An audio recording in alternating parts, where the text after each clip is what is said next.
ये जियो का मोबाइल है और ये हफ़्ता 10 दिन पहले ही किसी दुकानदार वाले ने लगाया है इसको जुगाड़ करके।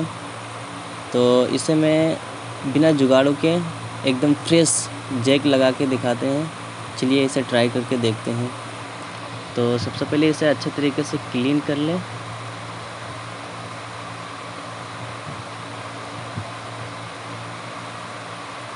और ये अपने पास इसका सेम पिन है।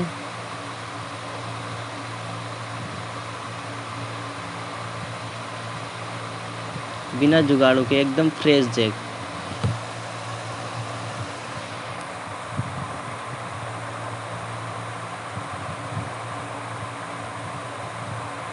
ये देखिए बिना जंपर के एकदम फ्रेश जैक।